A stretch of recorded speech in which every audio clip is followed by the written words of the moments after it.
You are Locked On Lakers POSTCAST, part of Locked On Sports Los Angeles, on the Locked On Podcast Network, your team every day.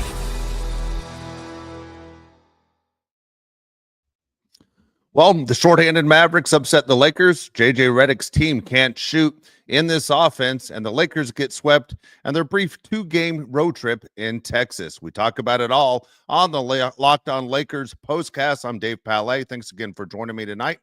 Talking Laker basketball with you after every single game. Don't forget, if you want live Laker coverage, of course, you can always tune in and find out what Brian and Andy are doing. They give you the Laker talk every single day right there at Locked On Lakers. They do a great job. Make sure you check out Brian and Andy. Again, I'm here just for the postcast.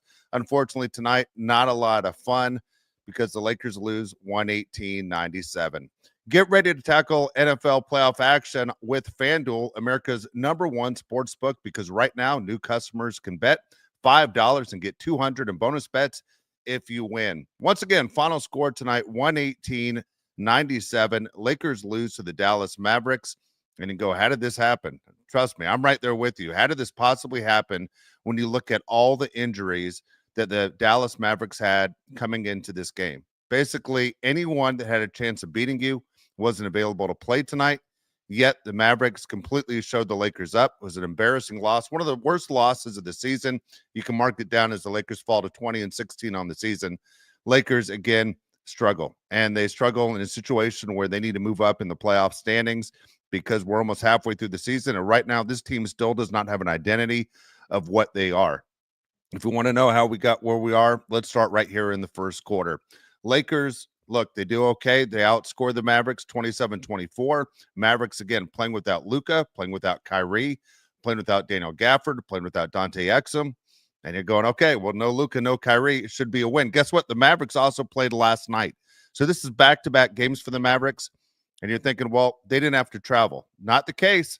The Mavericks were in Memphis. How did this possibly happen? That here's a team playing back-to-backs. Lakers basically waiting for Dallas to show up, and the Mavericks go on a run like they did tonight. Mavericks went on a 7-0 run, by the way, after Austin Reeves scored the first basket of the game. That was a three-pointer. And you're going, oh, you got to be kidding me. Of course, it's former Lakers Spencer Dinwiddie made 5 of the 7 points for the Mavs. And all of us remember Spencer. Of course, the Lakers acquired him in a trade, and it didn't work out for him here in Los Angeles.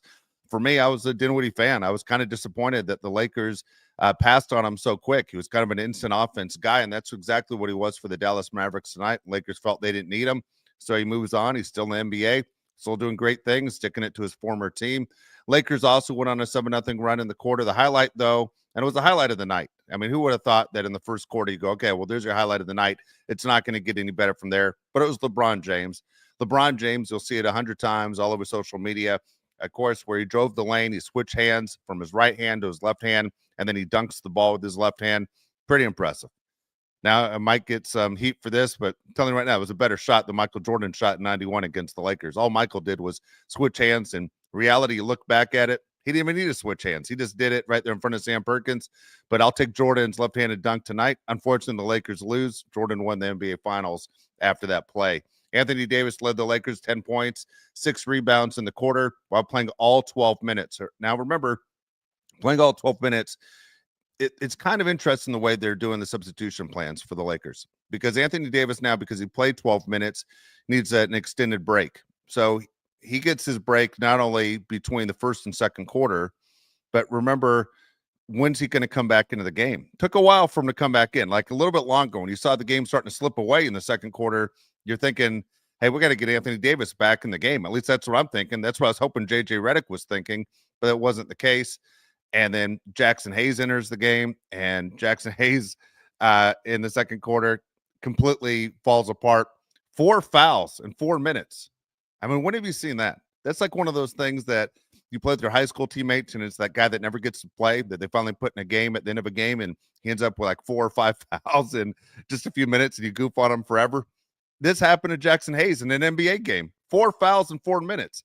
Completely out of control. What that did was it forced the Lakers basically to play small when Anthony Davis wasn't in. It wasn't the difference of the game. It was just another example of bad basketball. First quarter, LeBron James had 7, Austin Reeves had 6.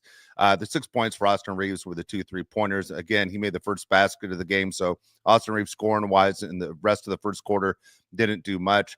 Mavericks were led in the quarter, shocker, by Spencer Dinwiddie's 8 points, and again, 8 off the bench by Quentin Grimes. We'll talk more about Grimes in a second and what he means to the Dallas Mavericks. But a lot of you, how many basketball fans out there are wondering who's Quentin Grimes? Because he was the dominating force that the Lakers just had no answer for him.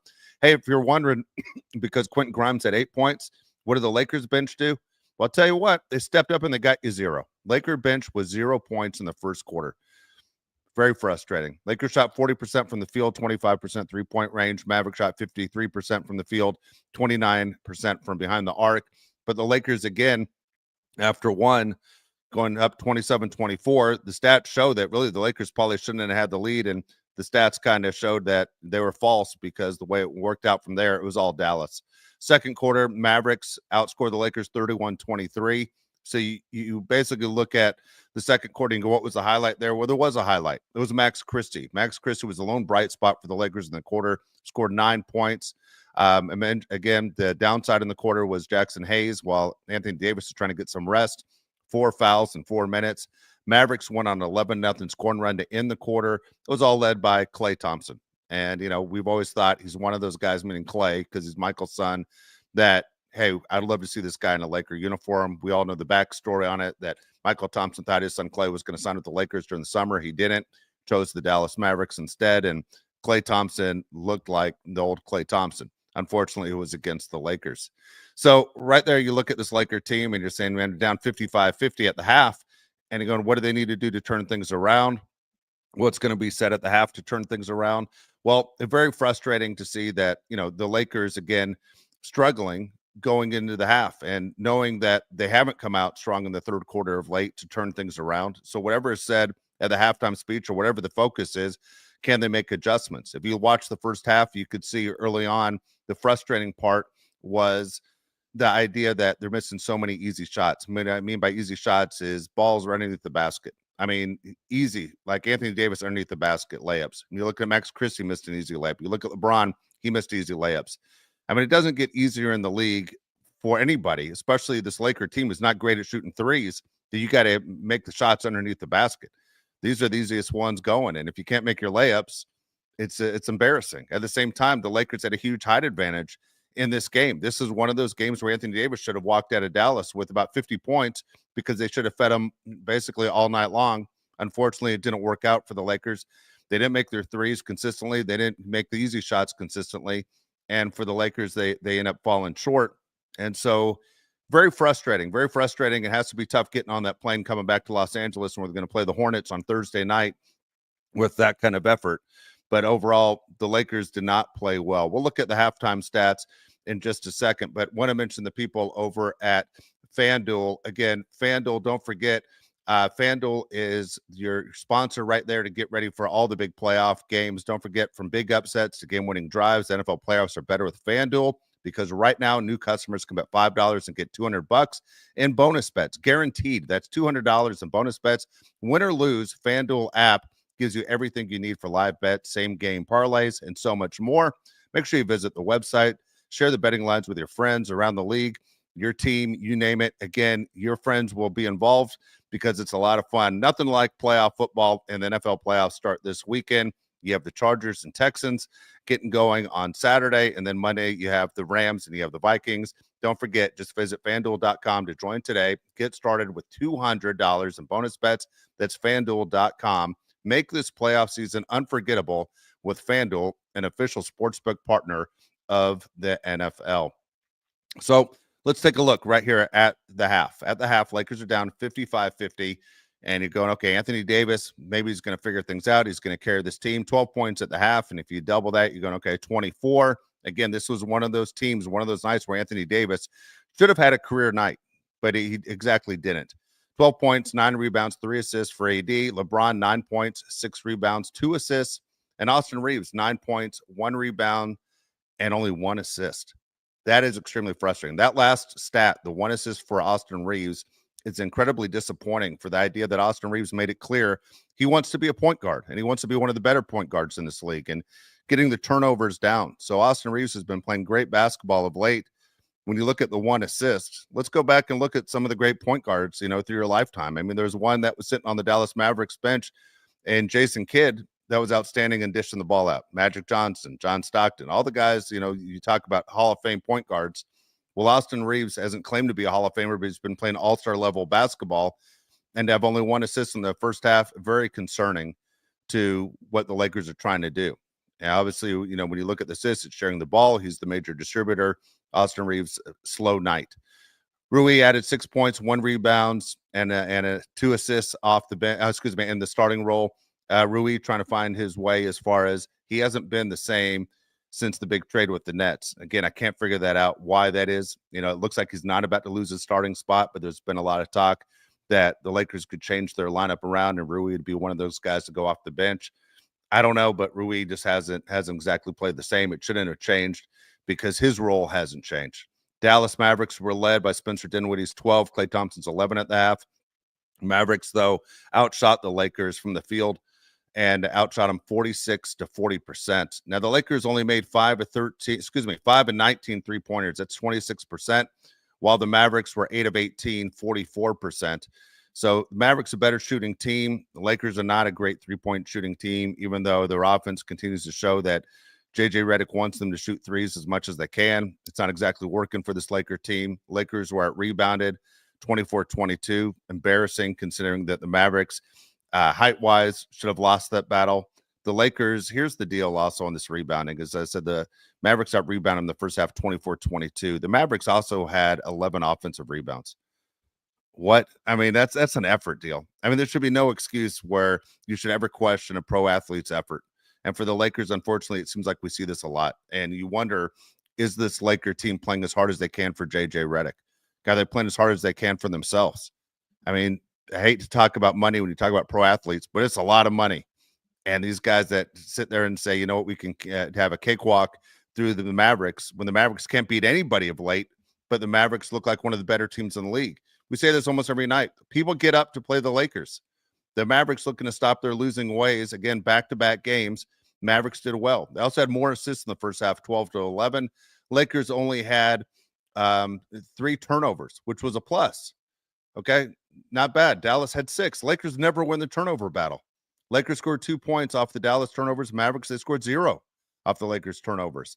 Mavericks had 22 bench points. Lakers had 5. And again, 3 were Dalton, Knecht. 2 were Dorian Finney-Smith. Pitiful effort by the Lakers bench. And again, whether that's JJ Redick or if that's Rob Pelinka making the wrong moves, this Lakers team doesn't have a lot of depth. Third quarter, Dallas Mavericks outscored the Lakers 32-23. Great halftime speech by the Lakers. Way to get ready. Way to come out fired and make a difference. It completely went the other way. This is where the door was shut. At that end of 3, Mavericks were leading 87-73. Quentin Grimes, 17 points, 4 3-pointers through 3 quarters.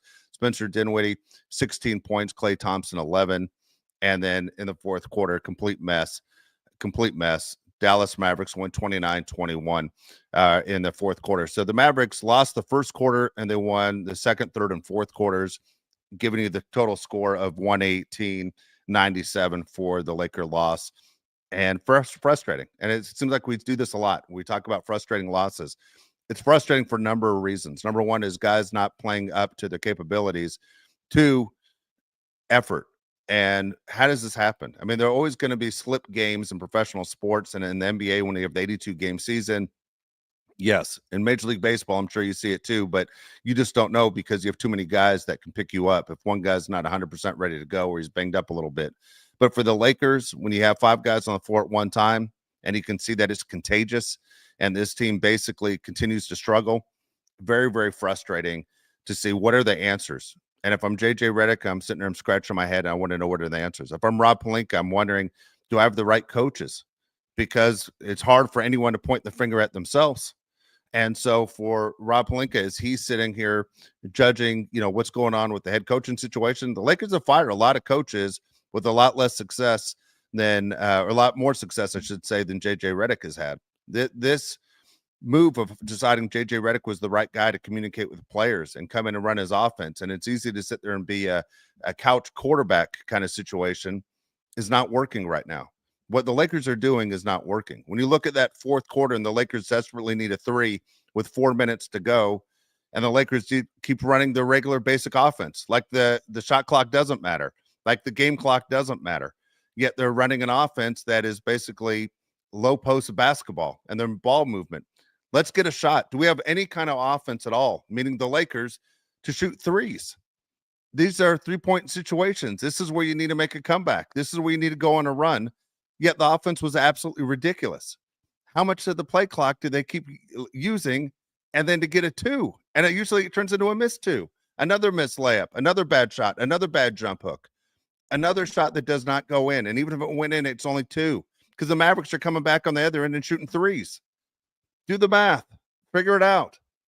The Lakers right now seem to have no idea of what they're doing on trying to play winning basketball. This is bad basketball all the way around. And to sit there and say, hey, we went through a stretch where the Lakers won 7 of 10.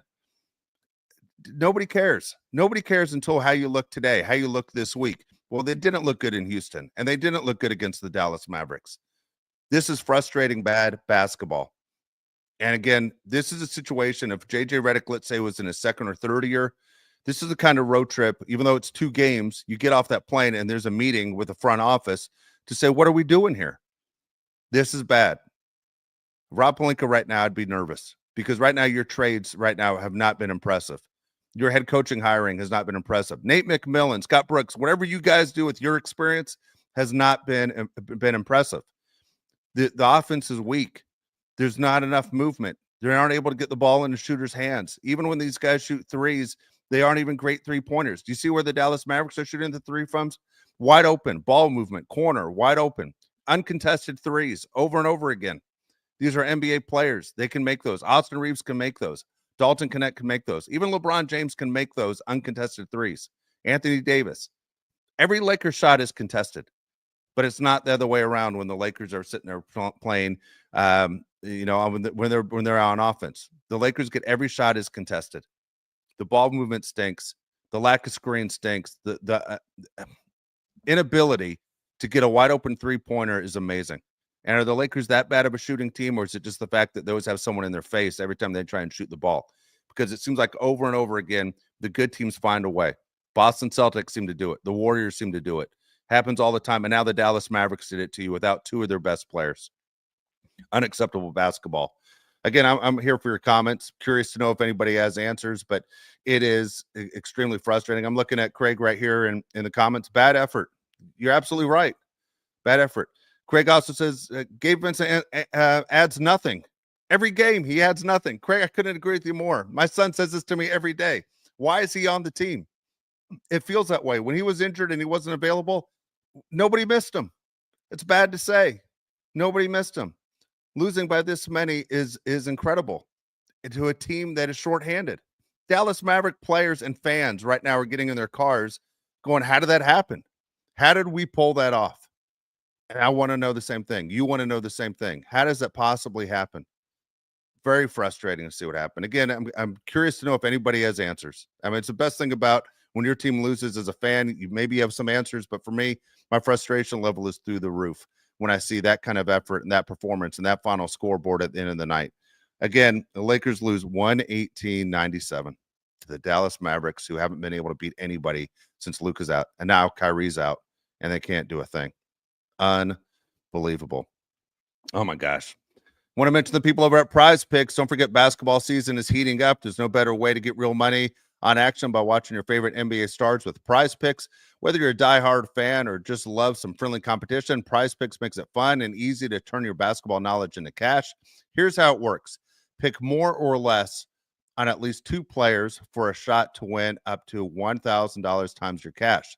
Think LeBron James is going to drop 30 points, or maybe Luka's getting more than 8 assists? Well, Luka's not getting any assists right now. Prize Picks lets make your predictions and put your money where your mouth is in just 60 seconds. Also, don't forget, Prize Picks is something that you have heard of. All my friends are doing it right now. It is a big deal, especially in California. Prize Picks, you got to try it out. I've been using Prize Picks all season long. It's addictive. Last week, I picked Jason Tatum for more than 29 points, Anthony Edwards for more than 25 points. That's the kind of action I'm talking about right there. Prize Picks, flex play. It's an option that gives you everything you need. Don't forget, one of my picks doesn't hit, I can still double my money. Plus, once I hit, I can get my money fast, sometimes as quick as 15 minutes. It's honestly the best way to keep the game exciting. Now's a perfect time to download the app today. Use the code LOCKEDONNBA to get $50 instantly when you play your first $5 lineup. That's right, no need to win to get the bonus. It's guaranteed. Prize Picks, run your game. All right, for this Laker team, what do they have to do to get better? I don't have the answer for you, because my answer is they need to fix the offense. My answer is I'm calling these three coaches in. If I'm Rob Pelinka, I'm calling in JJ. I'm calling in Nate McMillan. I'm calling in Scott Brooks. All three of these guys have head coaching experience. What did you guys do in the past to get baskets? What was the idea? Because right now, this move of saying, hey, we're going to try and get it to Anthony Davis, or if we don't, we're just going to give up on it extremely fast. I mean, it seems like they do that a lot. If the game plan is to get the ball to Anthony Davis, then get the ball to Anthony Davis. Let him get his shots. And he's the closest one to the basket. It's your most guaranteed way to score is by getting Anthony Davis the ball underneath the hoop. But yet, if you aren't going to do that, then let's get the ball in the shooter's hands. And your so-called shooters, which don't compare to some of the best ones in the league, how are the Lakers going to do that? Well, they got to figure out a way, again, to run a better offense. And right now, it's frustrating. Craig, good comment right here. I couldn't agree with you more on this one as well. Good comments tonight, Craig. Says, I think LeBron and AD are fed up with these role players. You know what? I think you saw it tonight with LeBron. I think you saw it with LeBron at one point when he made a pass that Max Christie came around on a curl and stopped moving, and then the ball went straight out of bounds. And he just kind of threw his arms up in there like, what are you doing? Keep going. I'm throwing the ball to where you're going to be, not where you were. And there's a turnover. And very frustrating. And LeBron's like, that's not a quality possession. And the Lakers, unfortunately, didn't have a lot of quality possessions. The night finished this way for the Lakers, by the way, if you're wondering, is Anthony Davis finished with 21 points, 12 rebounds. Only 2 of them were offensive rebounds. So 21 points in a night when it was such a mismatch that he should have closer to 40 or 50 points. Not good at all. LeBron James almost had a triple-double, 18 points, 10 rebounds, 8 assists. I will say this for LeBron, man. If you buy a ticket and you don't live in Los Angeles and they're playing Dallas or Houston, LeBron usually gives you your money's worth. When you're telling your friends, hey, I'm going to the game tonight, I'm going to see LeBron James, LeBron gives you your money's worth. Austin Reeves, we told you the assists were way down in the first half. He only had 1. Well, guess what? Austin Reeves, he finished with 1. 1 assist on the night for a guy that wants to be a point guard. 15 points, 1 assist. Disappointing, 5 of 14 shooting on the night. He did make 4 3-pointers, 4 of them. And for the Lakers, the 3-point game was bad tonight. Really, the only guy who was making threes was Dorian Finney-Smith, who had 3.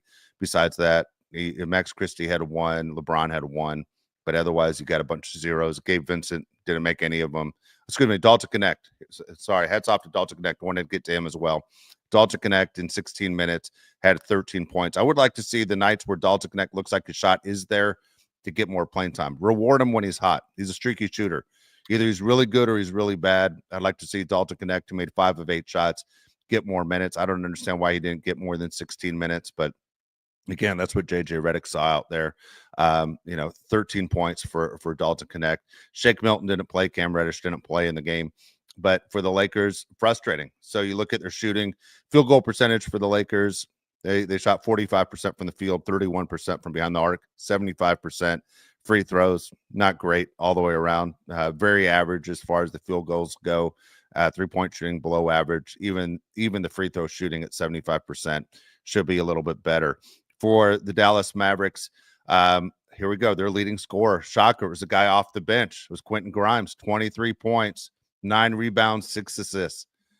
Again, before tonight, how many of you knew who Quentin Grimes was? But, man, he was ready to play. He was ready to play tonight. Spencer Dinwiddie, again, former Laker, finished with 19 points, 8 assists, 6 rebounds. That stat line would have looked pretty good in a Laker uniform. PJ Washington, 22 points, 8 rebounds for the Mavs. But, again, it was all Mavs right there. By the way, Klay Thompson, he finished tonight with 13 points, 5 of 10, 3 of 6 from three-point range. So, Klay Thompson in 29 minutes had 13 points. For the Lakers, frustrating because you look at what they did defensively. How was the Lakers' defense? Well, they allowed the Mavericks to shoot 52% from the field, 47% from three-point range. Mavs weren't a great free throw shooting team either. They only shot 71% from the line. So for this Laker team, again, not a good night. Again, outscored in every quarter but the first quarter, and it just didn't get better for them. Lakers finished with 10 turnovers on the night.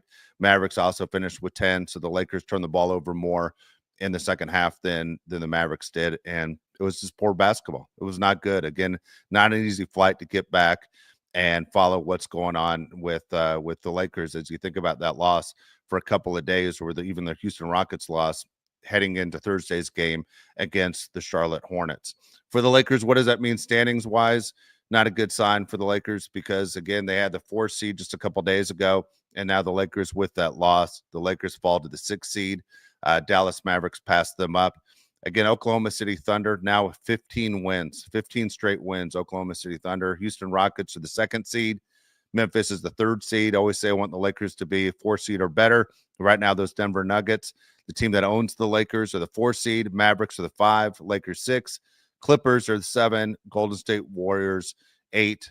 Minnesota 9. And then the San Antonio Spurs 10. So that's where you're at right now. If you look at the playoff picture right now, and again, we're about halfway through the season. We're almost there. This is not where the Lakers want to be. Lakers are about 5 games away from being halfway through the season. They got to play better basketball. They got to find an identity. They got to fix this offense. They got to find the right rotation. They got to figure out exactly who's your starting lineup and which bench players can actually do something. Because right now the bench is weak. The bench, unfortunately, is not a bench that is a playoff championship team. And for this Laker team, it's frustrating because the teams around them, they're young and they're motivated. And at the same time, the Dallas Mavericks will get better once they get their stars back. This was a game the Lakers should have had. Unfortunately, the Lakers didn't get that. In the East, Cleveland Cavs, they continue to win. Cavs have won 10 games in a row. Still the best team in the East at 31-4. Actually, the best team in the NBA. Just they have one game ahead of the Oklahoma City Thunder, even though the West is much tougher. The Cavs right now have a 5.5 game lead over the 2nd seed Celtics. You have the Knicks, the Magic, the Bucks, Pacers, Pistons, Hawks, Heat, and the Chicago Bulls. Those are right now your 10 teams in the playoffs in the East. Outside looking in, by the way, which is kind of interesting because the Lakers play some of these teams coming up. We don't talk about the East a lot, but the Lakers have the 76ers coming up. They have the Nets coming up, and the Charlotte Hornets coming to town on Thursday. Now, what does it mean for the Lakers to get healthy on Thursday? There's a very good chance, and it should happen. The Hornets, even though they won their last game, the Hornets are 8-27 on the season, 23 games back of the Cleveland Cavaliers. Again, 8-27. They've won 1 of their last 10. This is a game right here where the Lakers should win, right? We say this a lot. Lakers should win. Lakers should have won tonight. Lakers should have won on Thursday against the Hornets. Hornets are 2-14 on the road. So it's a great opportunity for the Lakers to get healthy, turn things around. And again, coming back home, the embarrassment, the excitement factor of playing at home and getting things going. So what is the biggest issue with this Laker team? What do they need to turn things around? We'll see if it can start on Thursday against the Hornets. I imagine because tomorrow they're coming back after a road trip that they won't have practice tomorrow. Kind of curious to know, when do they implement things? When do they come up with the idea of changing things around? I know one thing is JJ Redick does not take these losses well. It's not like they lose and he's okay with it. The Lakers fans don't take these losses well, and neither do the star players, as you guys have mentioned in the comments. I'm with you. I don't think LeBron and AD think this is acceptable basketball, and as fans, we know it's unacceptable basketball either. So Lakers will be back in action again Thursday, 7:30 tip-off from Crypto against the Hornets.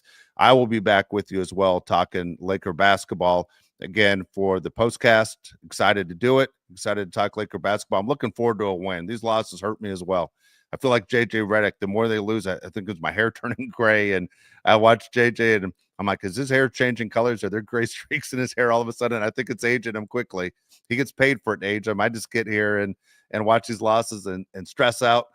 And I get nothing out of it except just aggravation. And lucky enough, I'm here to talk to you. So if you want to follow Laker basketball all season long on a daily basis, don't forget about Brian and Andy. You can catch their podcast every single day. Look, this show and that show can be heard anywhere you get your podcast. Don't forget Locked On Lakers Los Angeles, just a great format for you to follow all your teams, no matter who you root for or who you hate. it's a great format for you to follow all your sports. But I'm happy to talk Laker basketball with you. Again, final score tonight, Lakers lose 118-97 to the Dallas Mavericks, looking to turn it around on Thursday. Thank you so much for spending this 30 minutes with me. We'll see you Thursday night, hopefully talking about a Laker win. Good night, everybody.